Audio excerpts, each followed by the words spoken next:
Hi everyone, welcome to back with classes. आज हम लोग को अध्याय 9 पढ़ना है। डियर, नीट के लिए आप लोग के लिए हेल्पफुल हो रहा है ये चैनल।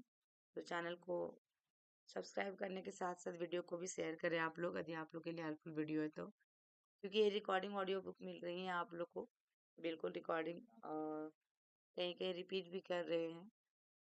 तो ऐसे ही 2-3 चैनल और है जहाँ पे भी रिकॉर्डिंग किया गया है, आप लोग भी सुन रहे होंगे। तो आपको उनके साथ साथ ये भी चैनल आपके लिए हेल्पफुल होने वाले हैं। आप लोग चैनल को सब्सक्राइब कर ले यदि आपको वीडियो मिल रही है, आपके पास पहुंच रही है तो। और शेयर जरूर करें सभी फ्रेंड तक, थोड़ा सपोर्ट कीजिए चैनल को, ताकि आप लोग के लिए सभी चैप्टर वाइज 11-12 का सारे अपलोड कर दिया जाए। क्योंकि 9 चैप्टर में पहुंच चुके हैं डियर, और ऐसे ही एक सप्ताह और लगेगा जो कि चैप्टर कंप्लीट हो जाएगा 11 का, देन 12 स्टार्ट करेंगे। तो वैसे फिर आप लोगों को केमिस्ट्री भी मैं देख रही हूँ कमेंट आ रही है, तो कुछ कमेंट केमिस्ट्री का भी पार्ट हम अपलोड कर देंगे हिंदी में, ठीक है। तो आप लोग शेयर कीजिए, सिर्फ कमेंट कीजिएगा, ताकि हमें ऐसा लगे कि ठीक है, जो भी मैं इसमें मटेरियल दे रही हूँ, जो भी मेरे फैमिली मेम्बर्स ऑडियंस है, उनको नीड है हिंदी में, तो हिंदी में हम आप लोग को प्रोवाइड कर दे रहे हैं, ठीक है। तो एक बार हमें भी लगना चाहिए, ताकि मैं डेली बेसिस पे वीडियो अपलोड करते रहूँ, रेगुलर करते रहूँ, ठीक है। तो आइए अब स्टार्ट करते हैं, और ज़रूर बताइएगा कि आपको कैसी लगती है ऑडियो बुक ये वाली, हिंदी में कितना हेल्पफुल होता है आपके लिए। तो अध्याय 9 में आपका क्या है, जैव अणु, ठीक है ना। 8 तक हम ऑलरेडी पढ़ चुके हैं, और 9 में हम अभी देखने वाले हैं डियर। ये एंट्रेंस एग्जाम के लिए भी इम्पोर्टेंट है, जिनका यूपी से हो, बिहार से हो, झारखंड से, छत्तीसगढ़ से, राजस्थान से, हरियाणा से, जिस स्टेट से आप हैं, आपके लिए भी काफी हेल्पफुल इम्पोर्टेंट होने वाले हैं। तो आप लोग को ये नहीं सोचना है कि एंट्रेंस एग्जाम के लिए है कि नहीं है। तो ये एंट्रेंस एग्जाम के लिए भी इम्पोर्टेंट उतना ही है जितना आपका नीट के लिए प्रिपरेशन कर रहे हैं, और नीट के लिए जितना इम्पोर्टेंट है, ठीक है। तो देखिए डियर, इसमें क्या क्या हम लोग को पढ़ना है। तो रासायनिक संगठन का विश्लेषण कैसे करें, प्राथमिक एवं द्वितीयक उपापचय या अवैध जैविक अणु, प्रोटीन, पॉलीसैकेराइड्स, न्यूक्लिक अम्ल, प्रोटीन की संरचना और एंजाइम, ठीक है। तो यहाँ पे हम देखेंगे कि इस जीव मंडल में विविध प्रकार के जीव मिलते हैं। मस्तिष्क में यह प्रश्न उठता है कि क्या सभी जीव रासायनिक संगठन की दृष्टि से एक ही प्रकार के तत्वों एवं यौगिकों से मिलकर बने होते हैं। यहाँ पे ये चीज बताया कि क्या सभी जीव रासायनिक संगठन की दृष्टि से एक ही प्रकार के तत्वों एवं यौगिकों को मिलकर बने होते हैं। तो आप रसायन विज्ञान में सीख चुके होंगे कि तत्वों का विश्लेषण कैसे करते हैं। यदि पादप और प्राणी ऊतकों एवं सूक्ष्म जीवों को लेई में तत्वों का परीक्षण करें, तो हमें क्या चाहिए, कार्बन, हाइड्रोजन, ऑक्सीजन व अन्य तत्वों की एक सूची प्राप्त होती है, जिनकी जिनकी मात्रा जीव ऊतकों की प्राप्ति इकाई मात्रा में भिन्न भिन्न होती है। यदि उपरोक्त तो परीक्षण निर्जीव पदार्थ जैसे भूपट्टी के टुकड़ों का करें, तब भी हमें तत्वों की उपरोक्त सूची प्राप्त होती है। लेकिन उपरोक्त दोनों सूचियों में क्या अंतर है। सुनिश्चित तौर पर हम उनमें कोई अंतर नहीं मिलता है। सभी तत्वों जो भूपट्टी के नमूने में मिलते हैं, वे सभी जीव ऊतकों के नमूने में भी मिलते हैं। फिर भी सूक्ष्म परीक्षण से पता चलता है कि कार्बन और हाइड्रोजन की मात्रा अन्य तत्वों की अपेक्षा किसी भी जीव में भूपट्टी से समानता ज्यादा होती है। रासायनिक संगठन का विश्लेषण कैसे करें, आपका स्टार्टिंग में ही है। फर्स्ट में आपका दिया गया है। इसी तरह से हम पूछ सकते हैं कि जीवों में कार्बनिक यौगिक किस रूप में मिलते हैं, यौगिक किस रूप में मिलते हैं। उपरोक्त उत्तर पाने के लिए कोई व्यक्ति क्या करेगा, इसका उत्तर पाने के लिए हमें रासायनिक विश्लेषण करना होगा। हम किसी भी जीव जैसे कि सब्जी या आकृति का टुकड़ा आदि को लेकर खरल व मुसल की सहायता से देखिएगा ट्राइक्लोरो एसिटिक अम्ल के साथ पीसते हैं, है ना, किसके साथ में, ट्राइक्लोरो एसिटिक अम्ल के साथ। जिसके बाद एक गाढ़ा क्रदम यानी कि स्लरी प्राप्त होता है। पुनः इसे महीन कपड़े में रखकर घस कर निचोड़ने छानने के बाद हमें दो अंश प्राप्त होते हैं। एक अंश जो अम्ल में घुला होता है, निसंद कहते हैं, और दूसरा अंश जो अम्ल में अविलेय होता है, जिसे हम धारित कहते हैं। Very very important. जो आपका डियर देखिएगा यहाँ पे क्या बताया, कि जो आपका अंश में जो अम्ल घुला होता है, उसे हम आपका संधि कहते हैं। और दूसरा जो अंश अम्ल में अविलय होता है, दूसरा अंश जो अम्ल में अविलय होता है, उसे हम क्या कहते हैं, धारित कहते हैं। वैज्ञानिकों ने अम्ल घुलनशील भाग में हजारों कार्बनिक यौगिकों को प्राप्त किया। तुम्हें उच्च कक्षाओं में बताया जाएगा कि जीव ऊतकों को नमूने का विश्लेषण व इनमें से मिलने वाले विशेषकर कार्बनिक यौगिकों की पहचान कैसे की जाती है। किसी निचोड़ में मिलने वाले विशेष यौगिकों को उनमें से मिलने वाले अन्य यौगिकों से अलग करने के लिए विभिन्न पृथक्करण की विधि अपनाते हैं, जब तक कि अलग नहीं हो जाता। दूसरों शब्दों में आपका वियुक्त एक शुद्ध यौगिक होता है। विश्लेषणात्मक तकनीक का प्रयोग कर किसी भी यौगिक के आणविक सूत्र का संभावित संरचना के बारे में जानकारी प्राप्त कर सकते हैं। जीव ऊतकों में मिलने वाले सभी कार्बनिक यौगिकों का जैव अणु कहते हैं। देखिए यहाँ पे क्या बताया कि जीव ऊतकों में मिलने वाले सभी कार्बनिक यौगिक क्या कहलाते हैं? जैव अणु कहते हैं। लेकिन जीवों में भी अकार्बनिक तत्व यौगिक मिलते हैं। क्या? जीवों में भी अकार्बनिक तत्व व या यौगिक मिलते हैं। हम कैसे जान पाते हैं कि एक थोड़ा भिन्न किंतु भयंकर प्रयोग करना पड़ेगा? जीव ऊतकों या कि पर्ण आकृति की थोड़ी मात्रा को तोलकर यह नम्र भार कहलाता है। शुष्क कर ले जिससे संपूर्ण जल वाष्पित हो जाता है। बचे हुए पदार्थ से शुष्क भार प्राप्त होता है। यदि ऊतकों को पूर्ण रूप से जलाया जाए तो सभी कार्बनिक यौगिक ऑक्सीकृत होकर गैसीय रूप यानी कार्बन डाइऑक्साइड व जल वाष्प में अलग हो जाते हैं। बचे हुए पदार्थ को भस्म कहते हैं। क्या कहते हैं? जो भी बच जाता है उसको हम भस्म कहते हैं। इस भस्म में अकार्बनिक तत्व जैसे कौन कौन से कैल्शियम, मैग्नीशियम आदि मिलते हैं। अकार्बनिक यौगिक जैसे सल्फेट, फॉस्फेट देख लीजिए डियर, आदि अम्ल जो होते हैं घुलनशील अंग से मिलते हैं, घुलनशील अंश में मिलते हैं।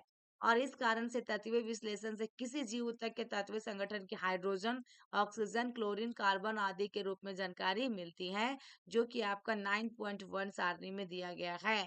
9.1 देखिएगा, hydrogen, carbon, oxygen, nitrogen, sulphur, sodium, calcium, magnesium, silicon, ये सब का भूपट्टी और मनुष्य के शरीर का भार बता रहा है डियर। तो कितना कितना है? यदि हाइड्रोजन की बात करें तो 0.14 है, मनुष्य का 0.5 है। फिर कार्बन में 0.03 है, 18.5 है। 46.6 है, इसमें 65 है। नाइट्रोजन में बहुत थोड़ा होता है, इसमें 3.3 है। ये सब क्वेश्चन आ सकता है। सल्फर में देखिए 0.03 है और यहाँ पे 0.3 है। ठीक है। देन उसके बाद देखिएगा कैल्शियम, यहाँ पे कैल्शियम दिया गया है जिसमें 6.3 है, 1.5 है।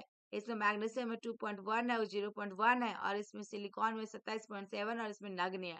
तो ये आपका दिया गया डियर, जो कि आपको किसमें कि आपका जीव व निर्जीव पदार्थों में पाए जाने वाले तत्वों की तुलना यानी कि भार। ठीक है।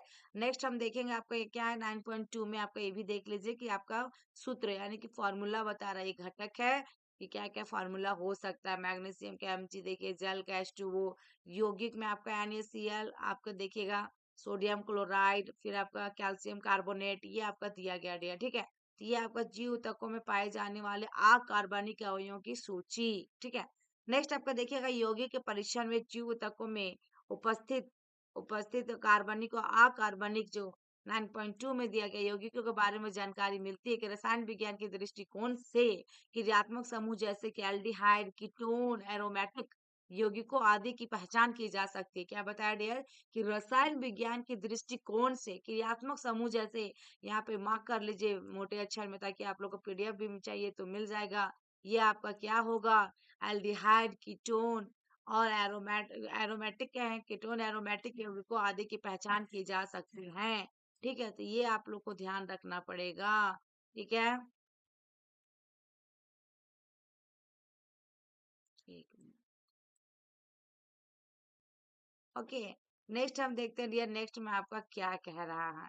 ओके। किंतु जीव विज्ञान की दृष्टि से इन्हें अब अमीनो अम्ल, न्यूक्लियोटाइड, क्षार, वसा अम्ल आदि में वर्गीकृत करते हैं। ठीक है। अमीनो अम्ल कार्बनिक यौगिक कहते हैं। अमीनो अम्ल कार्बनिक यौगिक होते हैं जिनमें इससे एक ही कार्बन यानी अल्फा कार्बन पर एक एमिनो समूह व एक अम्लीय समूह प्रतिस्थापित होते हैं। इस कारण इन्हें अल्फा अल्फा अमीनो अम्ल कहते हैं। क्या कहते हैं? अल्फा अमीनो अम्ल कहते हैं। ये बहुत इंपॉर्टेंट रहा डियर आप लोग के लिए। नेक्स्ट हम देखते हैं क्या कह रहा है। नेक्स्ट वीडियो सच में आपके लिए हेल्पफुल हो तो जरूर से शेयर करें। देखिएगा ये प्रतिस्थापित मैथेन है। चार प्रतिस्थापाई समूह चार संयोगिता स्थल से जुड़े रहते हैं। ये समूह हाइड्रोजन, कार्बोक्सिलिक समूह, अमीनो समूह तथा भिन्न परिवर्तनशील समूह जिसे हम आर समूह से व्यक्त करते हैं पाए जाते हैं। आर समूह की प्रकृति के आकार पर अमीनो अम्ल अनेक प्रकार के होते हैं, फिर भी प्रोटीन में उपलब्धता के आधार पर यह 21 प्रकार के होते हैं। प्रोटीन के अमीनो अम्ल में आर समूह, हाइड्रोजन, अमीनो अम्ल, ग्लाइसिन, मिथिल समूह या हाइड्रोक्सी मिथेल आदि हो सकते हैं। जिसका अलग अलग नाम है। मिथिल समूह में एलेनिन, हाइड्रोक्सी मेथाइल में सीरीन, 21 में 3 को चित्र 9.1 में दर्शाया गया है, ठीक है ना। देन अमीनो अम्लों के भौतिक व रासायनिक गुण मुख्यतः अमीनो कार्बोक्सिलिक व आर क्रियात्मक समूह पर निर्भर है। अमीनो व कार्बोक्सिलिक समूह की संख्या के आधार पर अम्लीय यानी उदाहरण में ग्लूटामिक अम्ल, क्षारीय यानी उदाहरण में लाइसिन, और उदासीन यानी कि आपको वैलिन अमीनो अम्ल होते हैं। इसी तरह से एरोमेटिक अमीनो अम्ल आपका टायरोसिन यानी कि देखिएगा फेनलिन, अब ट्रिप्टोनिन होते हैं। अमीनो अम्लों का एक विशेष गुण होता है जो कि अमीनो और कार्बोक्सिलिक, देखिएगा दोनों का अमीनो का आपका -NH2 कार्बोक्सिलिक यहाँ पे CCOH समूह आयनीकरण प्रकृति के होते हैं। अतः विभिन्न पीएच वाले विलयनों में आपका अमीनो अम्ल की संरचना परिवर्तित होती रहती है। नेक्स्ट में देखिएगा साधारणतः लिपिड पानी में अघुलनशील होते हैं। ये साधारण वसा अम्ल हो सकते हैं।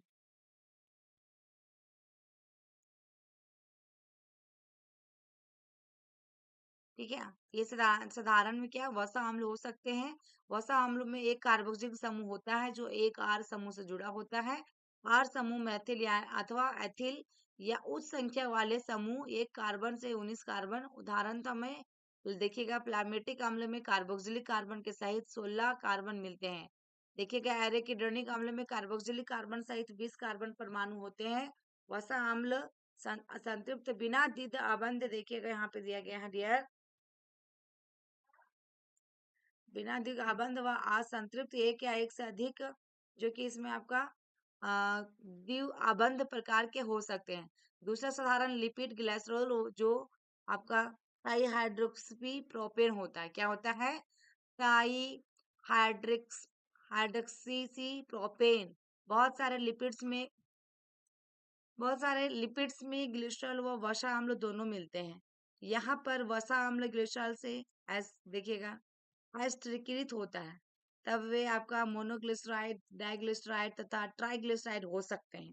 गलन बिंदु के आधार पर वसा या तेल कहलाते हैं।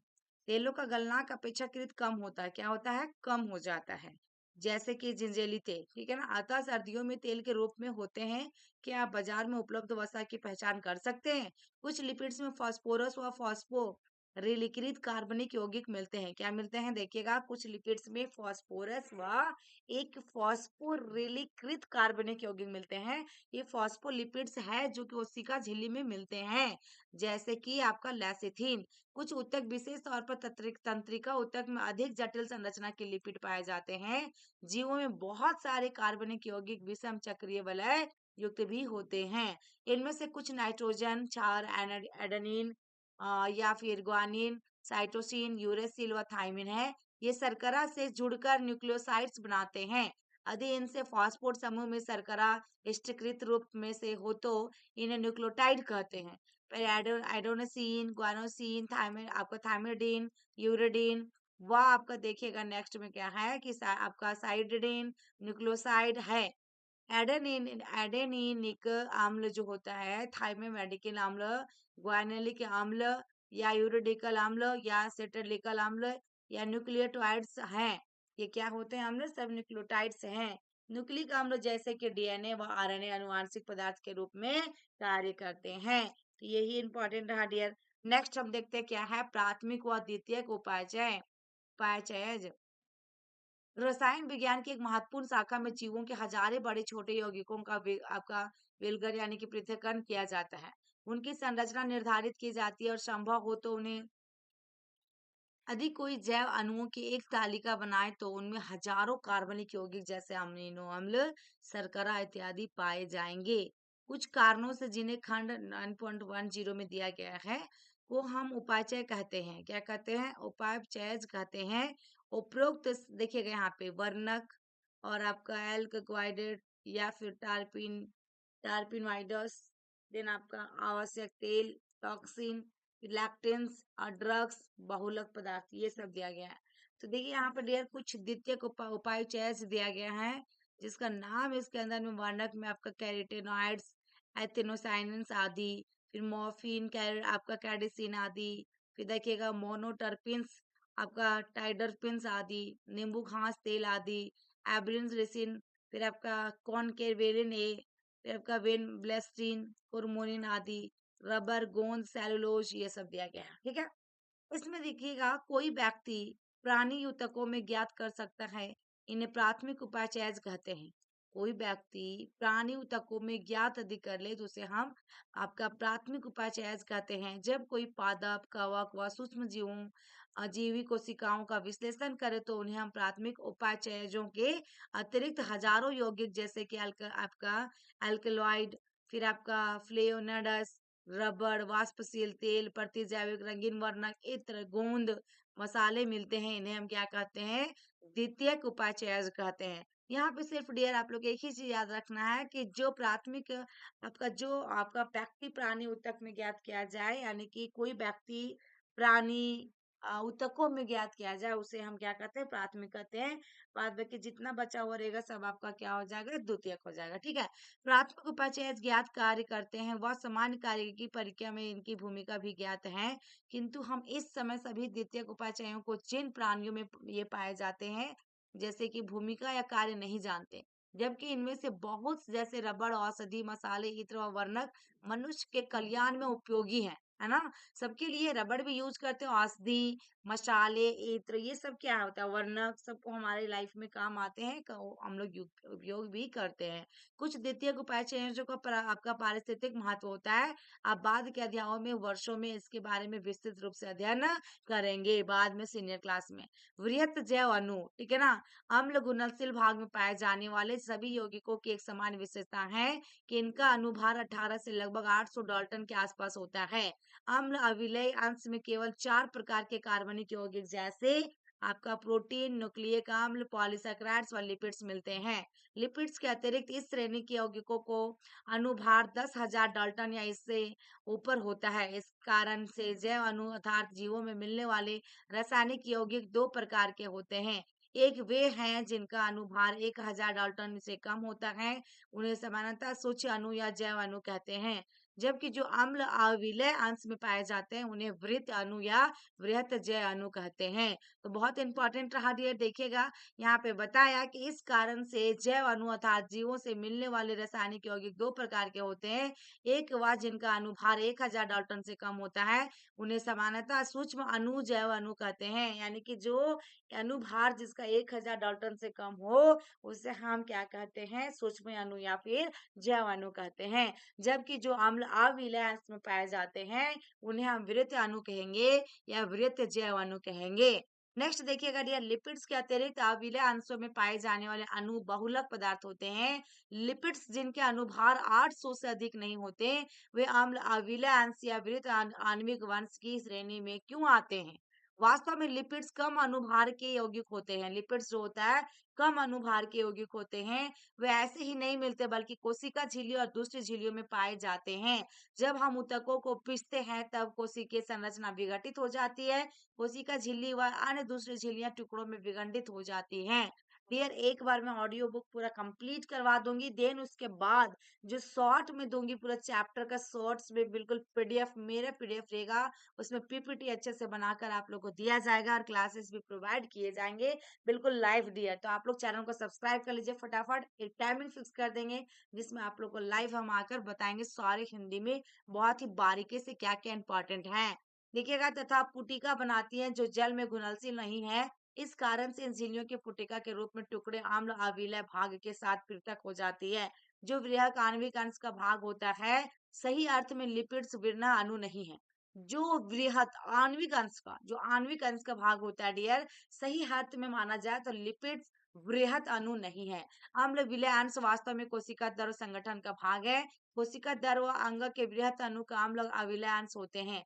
ये दोनों आपस में मिलकर जीव ऊतकों का जीव संगठन बनाते हैं। संक्षेप में यदि जीव ऊतकों में पाए जाने वाले रासायनिक संगठन बहुलाभता की दृष्टि से श्रेणीबद्ध किया जाए तो हम पाते हैं कि जीवों में पानी सबसे सबसे सर्वाधिक आपका बाहुल्यता से मिलने वाला रसायन है।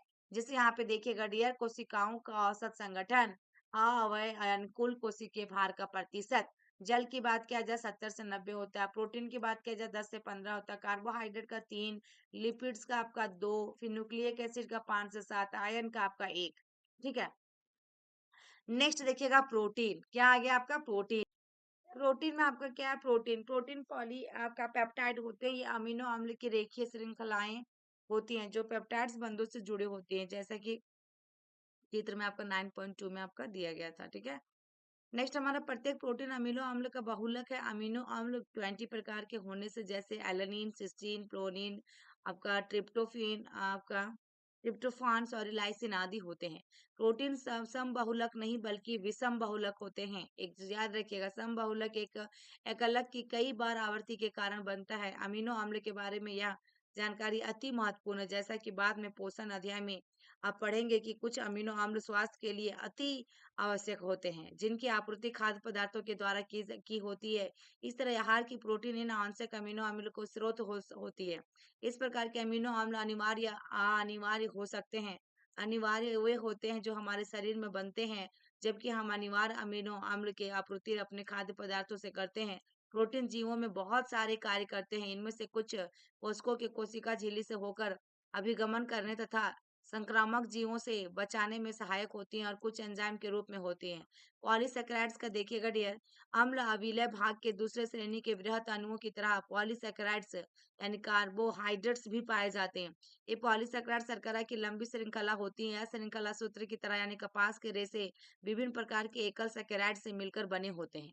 उदाहरण में सेलुलोज एक बहुलक पॉलीसैकेराइड होता है, जो एक प्रकार के मोनोसैकेराइड जैसे ग्लूकोज का बना होता है। सेलुलोज एक समबहुलक है। इसका एक परिवर्तित रूप स्टार्च यानी सेलुलोज से भिन्न होता है, लेकिन यह पादप ऊतकों में ऊर्जा भंडार के रूप में होता है। प्राणियों में एक अन्य परिवर्तित रूप होता है जिसे ग्लाइकोजेन कहते हैं। आपका देखिएगा इनुलिन आपका फ्रुक्टोज व बहुलक है। एक पॉलीसैकेराइड श्रृंखला जैसे ग्लाइकोजेन का दाहिना सिरा अपचय व बायां सिरा अनापचय कहलाता है। एक शाखा युक्त होती है जो कि व्यंग चित्र जैसे दिखाई देगी। का मंड में आपका देखिएगा द्वितीय कुंडलीधार संरचना मिलती है। वास्तव में मंड में आयोडीन अणु इसके कुंडलीय भाग से जुड़े होते हैं, और आपका देखिएगा यहाँ पे रेयर क्या क्या दिया गया है। जुड़े होते आयोडीन अणु के मंड से जुड़कर नीला रंग देता है। सेलुलोज में उपयुक्त जटिल कुंडलियां नहीं मिलने के कारण आयोडीन इसमें प्रवेश नहीं कर पाता है। पादप कोशिका भित्ति जो सेलुलोज की बनी होती हैं।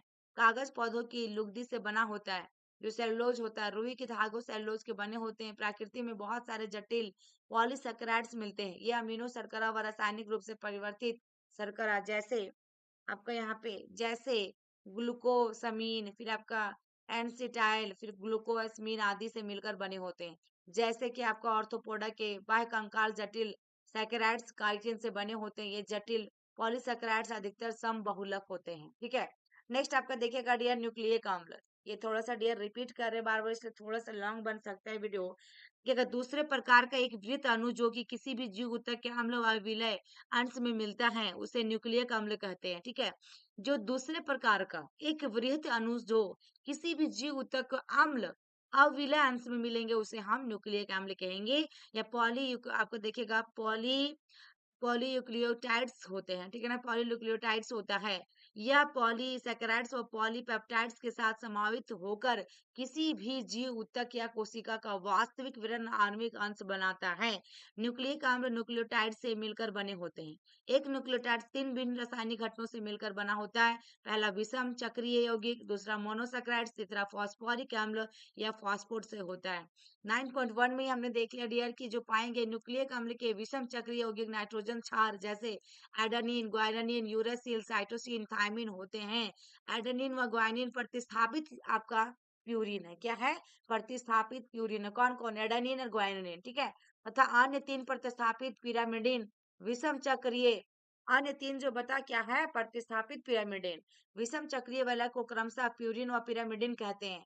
पॉलीन्यूक्लियोटाइड्स में मिलने वाली शर्करा या राइबोज जो कि मोनोसैकेराइड्स पेंटोज व डाइऑक्सीराइबोज होती हैं। जिस न्यूक्लियिक अम्ल में डाइऑक्सीराइबोज मिलता है उसे डाइऑक्सीराइबोन्यूक्लिक अम्ल या राइबोज मिलता है जिसमें उसे हम राइबोन्यूक्लिक अम्ल कहते हैं, जिसको आरएनए कहते हैं। यहाँ पे डीएनए और आरएनए देखिएगा डियर, इसमें क्या बताया कि पॉलीन्यूक्लियोटाइड से मिलने वाली शर्करा या तो राइबोज जो कि मोनोसैकेराइड्स पेंटोज या डीऑक्सीराइबोज होती हैं। जिससे न्यूक्लियक अम्ल में डीऑक्सीराइबोज मिलता है, उसे हम डीऑक्सीराइबो न्यूक्लियक कहते हैं और अम्ल कहते हैं, और जिसमें राइबोज मिलता है उसे राइबो न्यूक्लियक अम्ल कहते हैं, जो आरएनए में होगा। ठीक है। नेक्स्ट डियर, प्रोटीन की संरचना। जैसे कि हम पहले बताया गया कि प्रोटीन विषम बहुलक होते हैं, जो अमीनो अम्ल की लड़ियों से बने होते हैं, लड़ियों से, बिल्कुल लड़ियों से बने होते हैं। अणुओं की संरचना का अर्थ विभिन्न संदर्भ में भिन्न भिन्न होता है। अकार्बनिक रसायन में संरचना संबंध आणविक सूत्र से होता है, जैसे कि NaCl, MgCl2, ठीक है ना, सोडियम क्लोराइड और मैग्नीशियम क्लोराइड आदि। कार्बनिक रासायनिक विनिजय अणुओं की संरचना जैसे बेंजीन, फिर आपका नैप्थलीन आदि को व्यक्त करते हैं, तो हमेशा उसकी द्विआमीय दृश्य को व्यक्त करते हैं। भौतिक वैज्ञानिक देखिएगा आणविक संरचना के त्रिआमीय दृश्य को, जबकि जीव विज्ञानी प्रोटीन की संरचना 4 तरह से व्यक्त करते हैं। प्रोटीन में अमीनो अम्ल के क्रम व उसके स्थान के बारे में, जैसे कि पहला, दूसरा व इसी प्रकार अन्य कौन सा अमीनो अम्ल होगा, की जानकारी को प्रोटीन की प्राथमिक संरचना कहते हैं। कल्पना करें कि प्रोटीन देखिएगा एक रेखा है, जो कि इसके बाएं सिरे पर प्रथम और दाएं सिरे पर अंतिम अमीनो अम्ल मिलता है। प्रथम अमीनो अम्ल को देखिए नाइट्रोजन सीरा अमीनो अम्ल कहते हैं, जबकि अंतिम अमीनो अम्ल को कार्बन सीरा अमीनो अम्ल कहते हैं। Very very important dear. ठीक है। नेक्स्ट, प्रोटीन लड़ी हमेशा फैली हुई दृढ़ छड़ी जैसी रचना नहीं होती है। यह लड़ी कुंडली की तरह मुड़ी होती है, घूमती हुई सीढ़ी की तरह। वास्तव में प्रोटीन लड़ी कुछ अंश कुंडली के रूप में व्यवस्थित होता है। प्रोटीन में केवल देखिएगा दक्षिणावर्ती कुंडलियां मिलती हैं। अन्य जगहों में प्रोटीन की लड़ी दूसरे के रूप में मुड़ी हुई होती है। इन्हें द्वितीयक संरचना कहते हैं। इसके अतिरिक्त प्रोटीन की लंबी कड़ी अपने ऊपर ही उन किसी खोखले गोले के समान मुड़ी होती है, जिसे हम प्रोटीन की द्वितीयक संरचना कहते हैं। या प्रोटीन के त्रिआयामी रूप से को प्रदर्शित करता है। द्वितीयक संरचना प्रोटीन के जैविक क्रियाकलापों के लिए नितांत आवश्यक है। कुछ प्रोटीन एक से अधिक पॉलीपेप्टाइड्स या उपइकाइयों के समूह होते हैं। जिस ढंग से प्रत्येक पॉलीपेप्टाइड्स या उपइकाइयों का एक दूसरे के सापेक्ष व्यवस्थित होता है, उदाहरण के लिए गोले की सीधी लड़ी, गोले का एक दूसरे के ऊपर व्यवस्थित होकर घनाभ या पाटिका की संरचना आदि। वे प्रोटीन देखिएगा स्थापत्य को प्रदर्शित करती है, जिसे प्रोटीन की आपका चयासुष्क संरचना कहते हैं। वयस्क मनुष्य का हीमोग्लोबिन 4 उपखंडों का बना होता है। इनमें 2 एक दूसरे के समान होते हैं। 2 आपका उपखंड अल्फा व उपखंड बीटा प्रकार के होते हैं, जो आपस में मिलकर मनुष्य के हीमोग्लोबिन बनाते हैं। एंजाइम की मैं बात करूं, लगभग सभी एंजाइम प्रोटीन होते हैं। कुछ न्यूक्लियक एंजाइम जो अम्ल एंजाइम की तरह व्यवहार करते हैं, इन्हें राइबोजाइम्स कहते हैं। किसी भी एंजाइम को रेखीय चित्र द्वारा चित्रित कर सकते हैं। एक एंजाइम में भी प्रोटीन की तरह प्राथमिक संरचना मिलती है, जो अमीनो अम्ल की श्रृंखला से बना होता है। प्रोटीन की तरह एंजाइम में भी द्वितीयक और तृतीयक संरचना मिलती है। जब आप तृतीयक संरचना 9.3 को देखेंगे, तो ध्यान में कि प्रोटीन श्रृंखला का प्रमुख भाग अपने ऊपर स्वयं कुंडलित होता है, और श्रृंखला स्वयं आड़ी तिरछी स्थिति में होता है, आड़ी तिरछी स्थित होती है। इससे बहुत सी दरार व थैलियां बन जाती हैं। इस प्रकार की थैली को सक्रिय स्थल कहते हैं। क्या कहते हैं? सक्रिय स्थल कहते हैं। नेक्स्ट आपका देखिएगा, एंजाइम का सक्रिय स्थल वे दरार या थैली है जिनमें क्रियाधार आकार व्यवस्थित होते हैं। इस प्रकार के एंजाइम सक्रिय स्थल द्वारा अभिक्रियाओं को तेज गति से उत्प्रेरित करता है। एंजाइम उत्प्रेरक अकार्बनिक उत्प्रेरक से कई प्रकार से भिन्न होते हैं, लेकिन इनमें एक बहुत बड़े अंतर को जानना आवश्यक है। अकार्बनिक उत्प्रेरक उच्च तापमान व दाब पर कुशलता से काम करते हैं। नेक्स्ट हमारा देखिएगा, एंजाइम अणु उच्च तापमान यानी 40 डिग्री सेल्सियस से ऊपर पर क्षतिग्रस्त हो जाते हैं। साधारणतः अति उच्च तापमान जैसे गर्म स्रोतों व गंधक के झरनों में पाए जाने वाले जीवों से प्राप्त एंजाइम अस्थायी होते हैं, और उनकी उत्प्रेरक शक्ति उच्च तापमान यानी कि 80 से 90 डिग्री सेल्सियस तक पर भी बनी रहती है। उपरोक्त एंजाइम को ऊष्मस्नेही जीवों से पृथक किए गए हैं, ऊष्मस्थायी होते हैं, या उनकी विशेषता है। रासायनिक अभिक्रिया, यहाँ पे एंजाइम्स क्या होता है? इससे पहले आप समझ लेना आवश्यक है कि रासायनिक अभिक्रिया क्या होती है। रासायनिक यौगिकों में 2 तरह के परिवर्तन होते हैं। क्या होते हैं? 2 तरह का परिवर्तन होता है। पहला भौतिक परिवर्तन, जिसमें बिना बंध के टूटे हुए यौगिक के आकार में परिवर्तन होता है, और भौतिक प्रक्रिया में द्रव की अवस्था में परिवर्तन होता है, जैसे बर्फ का पिघलकर पानी में परिवर्तित होना या पानी का वाष्प में बदलना। ठीक है ना? ये क्या हुआ आपका फर्स्ट। ठीक है, यहाँ पे पहला। फिर आपका देखिएगा, ये भौतिक प्रक्रियाएं हैं। ठीक है, रूपांतरण के समय बंधों का टूटना व नए बंधों का निर्माण होना ही रासायनिक अभिक्रिया होती है। क्या बताया डियर? जब हमारा रूपांतरण होता है उस समय में बंधों का टूटना या नए बंधों का निर्माण होना ही रासायनिक अभिक्रिया कहलाती है। उदाहरण के लिए बेरियम हाइड्रोक्साइड गंधक के अम्ल से क्रिया कर बेरियम सल्फेट व पानी बनाता है। ठीक है, ये आपका फॉर्मूला। यह एक अकार्बनिक रासायनिक अभिक्रिया है। ठीक इसी प्रकार टॉर्च का जल अपघटन द्वारा ग्लूकोज में बदलना एक कार्बनिक रासायनिक अभिक्रिया है। भौतिक या रासायनिक अभिक्रिया के दर का सीधा संबंध इकाई समय में बनने वाले उत्पाद से होता है। इसे इस प्रकार प्रदर्शित कर सकते हैं, जो कि आपका यहाँ पे दिया गया है। यह दिशा निर्धारित हो तो इस दर को वेग भी कहते हैं। क्या कहते हैं? वेग भी कह सकते हैं यदि दिशा निर्धारित किया जाए तो। भौतिक व रासायनिक प्रक्रियाओं को दर अन्य कारकों के साथ साथ तापक्रम द्वारा प्रभावित होती है। एक सार्वमान्य नियम के अनुसार प्रत्येक 10 डिग्री सेंटीग्रेड तापमान के बढ़ने या घटने पर अभिक्रिया के दर क्रमशः द्विगुणित या अधिक हो जाती है। द्विगुणित भी हो सकता है, आधा भी हो सकता है। उत्प्रेरित अभिक्रिया अनुप्रेरित अभिक्रियाओं की अपेक्षा उच्च दर से संपन्न होती है। जब किसी एंजाइम द्वारा उत्प्रेरित अभिक्रिया के दर बिना उत्प्रेरण के संपन्न होने वाली अभिक्रिया के बहुत अधिक हो, तो उदाहरण के लिए यहाँ पे आपका दिया गया है कार्बन डाइऑक्साइड जल और कार्बनिक जल। यह अभिक्रिया बहुत मंद गति से होती है, इस जिसमें 1 घंटे में कार्बनिक अम्ल के 200 अणुओं का निर्माण होता है। क्या होता है? यह जो अभिक्रिया बहुत मंद गति से होती है, जिसमें हमारा कार्बनिक अम्ल के 200 अणुओं का निर्माण होता है। लेकिन उपरोक्त अभिक्रिया कोशिका दौर में उपस्थित एंजाइम कार्बनिक आपका एनाइड्रेज की उपस्थिति में तीव्र गति से संपन्न होती है, जिसके कार्बनिक अम्ल के आपका देखिएगा यहाँ पे कितना डियर 6 लाख अणु प्रति सेकेंड बनते हैं। एंजाइम ने इस क्रिया के दर को 10 लाख गुना बढ़ा दिया। एंजाइम की यह शक्ति वास्तव में अविश्वसनीय लगती है। हजारों प्रकार के एंजाइम होते हैं जो विशेष प्रकार के रासायनिक या उपापचयी अभिक्रियाओं को उत्प्रेरित करते हैं। बहुचरणीय रासायनिक अभिक्रियाओं में जहां प्रत्येक चरण एक ही जटिल एंजाइम या विभिन्न प्रकार के एंजाइम से उत्प्रेरित होते हैं, तो इन्हें उपापचयी पथ कहते हैं। जैसे आपका यहाँ पे एग्जाम्पल में दिया गया है। ग्लूकोज से देखिएगा पायरुक अम्ल का निर्माण एक रासायनिक पथ द्वारा होता है, जिसमें 10 विभिन्न प्रकार के एंजाइम उपापचयी अभिक्रिया को प्रेरित करते हैं। आप अध्याय 12 में उपरोक्त अभिक्रियाओं के बारे में अध्ययन करेंगे। इस अवस्था में आपको जान लेना चाहिए कि एक ही उपापचयी पथ या एक दो अतिरिक्त अभिक्रियाओं के द्वारा विभिन्न प्रकार के उपापचयी उत्पाद बनाते हैं। हमारी कंकाली पेशियों में अनॉक्सी स्थिति में लैक्टिक अम्ल का निर्माण होता है। किसका होता है? लैक्टिक अम्ल का निर्माण होता है, जबकि सामान्य ऑक्सी स्थिति में पायरुविक अम्ल का निर्माण होता है। खमीर में किण्वन के दौरान उपरोक्त पथ द्वारा इथेनॉल अल्कोहल का निर्माण होता है। विभिन्न दिशाओं में विभिन्न प्रकार के उत्पाद का निर्माण संभव है। नेक्स्ट हमारा एंजाइम द्वारा उच्च दर से रासायनिक रूपांतरण कैसे होता है। इसे समझने के लिए एंजाइम के बारे में थोड़ा विस्तृत अध्ययन करना पड़ेगा। सक्रिय स्थल के बारे में हम पहले ही पढ़ चुके हैं। रासायनिक या उपापचयी रूपांतरण एक अभिक्रिया होती है जो रसायन यानी केमिकल उत्पाद में रूपांतरित होता है। इसे क्रियाधर कहते हैं। क्या कहते हैं? क्रियाधर कहते हैं। एंजाइम जो एक सक्रिय स्थल सहित एक त्रिविम संरचना की प्रोटीन है। क्या है? त्रिविम संरचना की प्रोटीन है जो क्रियाधर को उत्पाद में बदलता है। सांकेतिक रूप से इन्हें निम्न ढंग से चित्रित कर सकते हैं। क्रियाधर क्या उत्पाद का देखिए यहाँ पे दिया गया है सर्पी से। क्रियाधर एंजाइम की सक्रिय स्थल जो दरार व पुटिका के रूप में होता है, जुड़ जाता है, क्रियाधर सक्रिय स्थल की ओर जाते हैं। इस प्रकार का आवश्यक एंजाइम क्रियाधर समित यानी आपका अकल्पीय निर्माण होता है।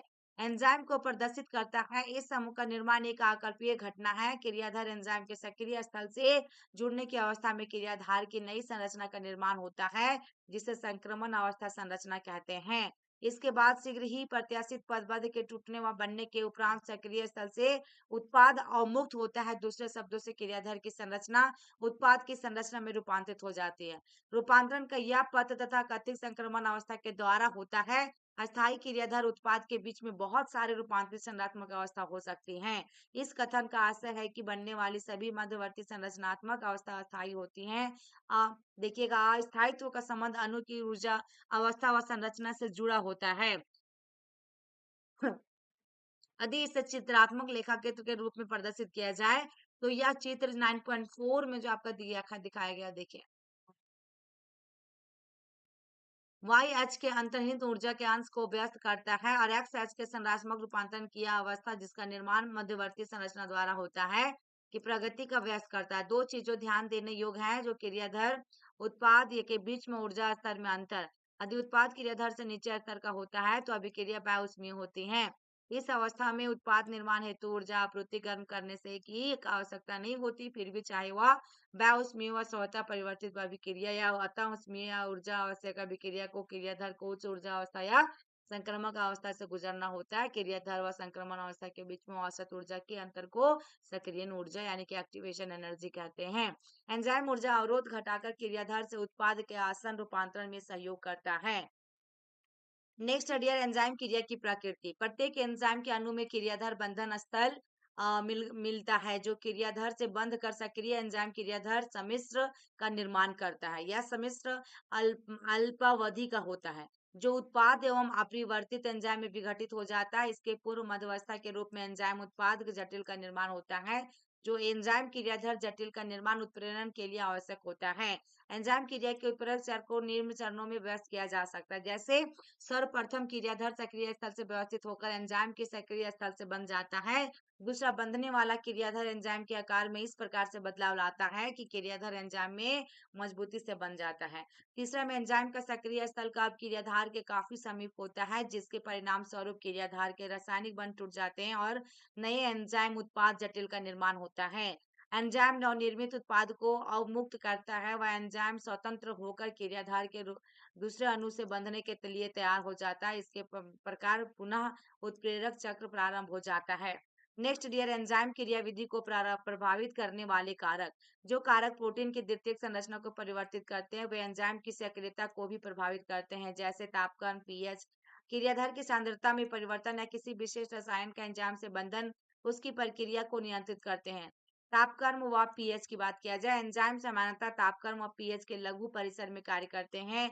प्रत्येक एंजाइम की अधिकतम क्रियाशीलता एक विशेष तापक्रम और पीएच पर ही होती है, जिसे क्रमशः इष्टतम तापक्रम और पीएच कहते हैं। इस इष्टतम मान के ऊपर या नीचे होने से क्रियाशीलता घट जाती है। निम्न तापक्रम एंजाइम को अस्थायी रूप से निष्क्रिय अवस्था में सुरक्षित रखता है, जबकि उच्च तापक्रम एंजाइम की क्रियाशीलता को समाप्त कर देता है, क्योंकि उच्च तापक्रम एंजाइम के प्रोटीन को विकृत कर देता है। क्रियाधार की सांद्रता। क्रियाधार की सांद्रता के बढ़ने के साथ साथ पहले जो एंजाइम क्रिया की गति बढ़ती है, अभिक्रिया अंतोगत्वा गति प्राप्त करने के बाद क्रियाधार की सांद्रता बढ़ने पर भी अग्रसर नहीं होती। ऐसा इसलिए होता है क्योंकि एंजाइम के अणुओं की संख्या क्रियाधार के अणुओं से कहीं कम होती है और इन अणुओं से एंजाइम के संतृप्त होने के बाद एंजाइम का कोई भी अणु क्रियाधार के अतिरिक्त अणुओं से बंधन करने के लिए मुक्त नहीं बचता है। देखिएगा डियर, किसी भी एंजाइम की क्रियाशीलता विशिष्ट रसायनों की उपस्थिति में आपका संवेदनशील होती है जो एंजाइम से बनते हैं। जब रसायन के एंजाइम से बनने के उपरांत इसकी क्रियाशीलता बंद हो जाती तो इस क्रिया को संदमन को संदमक कहते हैं। जब संदमक अपनी आणविक संरचना से क्रियाधार को काफी समानता रखता है तो एंजाइम की क्रियाशीलता को संदर्भित करता है, तो इसे हम प्रतिस्पर्धात्मक संदमन कहते हैं। अस्पर्धात्मक संदमन कहते हैं, यानी कॉम्पिटिटिव इन्हिबिटर कहते हैं। संदमक की क्रियाधार से निकटतम संरचनात्मक समानता के फलस्वरूप या क्रियाधार से एंजाइम की क्रियाधार बंधक स्थल से बंधे हुए प्रतिस्पर्धा करता है। परिणाम स्वरूप क्रियाधार क्रियाधार बंधक स्थल से बंध नहीं पाता, जिसके फलस्वरूप एंजाइम क्रिया मंद पड़ जाती है। उदाहरण के लिए देखिएगा, सॉक्सिनिक यानी कि डायहाइड्रोजनिक आपका मेलोनेट द्वारा संदमन जो संरचना में क्रियाधार आपका सक्सिनेट से निकट की समानता रखता है। ऐसे प्रतिस्पर्धी संदमकों का अक्सर उपयोग जीवाणु जन्म रोगजनकों यानी कि बैक्टीरियल पैथोजन के नियंत्रण हेतु क्रिया होती है। नेक्स्ट आपका है डियर एंजाइम का नामकरण व वर्गीकरण। हजारों एंजाइमों के खोज विलंघन अध्ययन किया जा चुका है। एंजाइम द्वारा विभिन्न अभिक्रिया के उत्प्रेरण के आधार पर इन्हें विभिन्न समूहों में वर्गीकृत किया गया है। एंजाइम को 6 वर्गों में, प्रत्येक वर्ग के 4 से 13 उपवर्गों में विभाजित किया गया है, जिनका नामकरण 4 अंकीय संख्या पर आधारित है। देखिएगा, इसमें ऑक्सी डॉक्सी केरेटेज डिहाइड्रोजिनेज एंजाइम जो दो क्रियाधारकों S1 बीच ऑक्सी पैचयन को उत्प्रेरित करते हैं, जैसे यहाँ पे आपको दे दिया गया है उपचयचित ऑक्सीकृत या फिर ऑक्सीकृत उपचयचित। ठीक है। ट्रांसफेरेज में एंजाइम क्रियाधारकों के एक जोड़े S1 के बीच एक समूह हाइड्रोजन के अतिरिक्त हस्तांतरण को उत्प्रेरित करते हैं, जैसे कि आपको यहाँ पे दिया गया है। फिर आपका हाइड्रोलेजेज एंजाइम जो ester ether peptide glycosidic carbon carbon halide या फास्फोरस नाइट्रोजन बंधों का जल अपघटन करते हैं। लाइजेज में जल अपघटन के अतिरिक्त विधि द्वारा एंजाइम क्रियाधारकों से समूह के अलग होने को उत्प्रेरित करते हैं, जिनके फलस्वरूप द्विबंधों का निर्माण होता है। फिर उसके बाद देखिएगा डियर, आइसोमेरेजेज में वे सभी एंजाइम जो प्रकाशिक ज्यामितीय व स्थितिक समावयवों का अंतर रूपांतरण को प्रेरित करती है। फिर लैगेजेज का क्या होता है, एंजाइम दो यौगिकों का आपस में जुड़ने से उत्प्रेरित करते हैं, जैसे एंजाइम जो कार्बन और oxygen, carbon sulphur, carbon nitrogen व फास्फोरस ऑक्सीजन बंधों के निर्माण के लिए उत्प्रेरित होता है।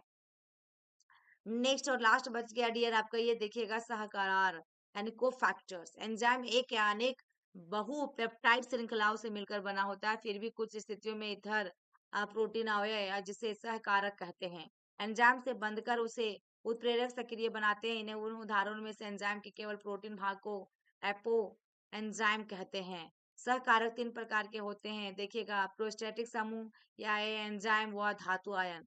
प्रोस्टैटिक समूह कार्बनिक यौगिक होते हैं और यह अन्य सहकारकों से इस रूप से भिन्न होते हैं कि आपका देखिएगा एपोन्जाइम्स से दृढ़ता से बंधे होते हैं। उदाहरण स्वरूप एंजाइम पर ऑक्सीडेज व कैटलेज को हाइड्रोजन पेरोक्साइड को ऑक्सीजन व पानी में विखंडित करते हैं।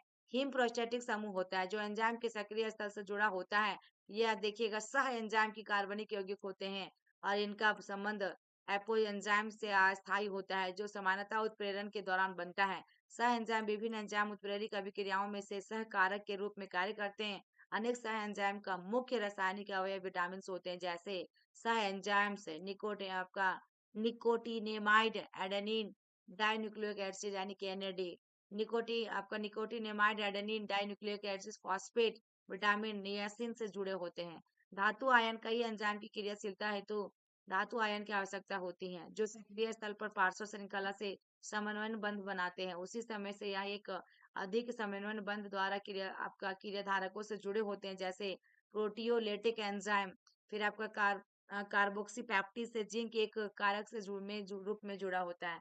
एंजाइम से यदि यह कारक को अलग कर दिया जाए तो इनकी उत्प्रेरक क्रियाशीलता समाप्त हो जाती है। इससे स्पष्ट है कि एंजाइम की उत्प्रेरक क्रियाशीलता हेतु ये निर्णायक भूमिका अदा करते हैं। तो ये था क्लासेस डियर, थोड़ा लॉन्ग बना ये वीडियो आपको नाइमो चैप्टर।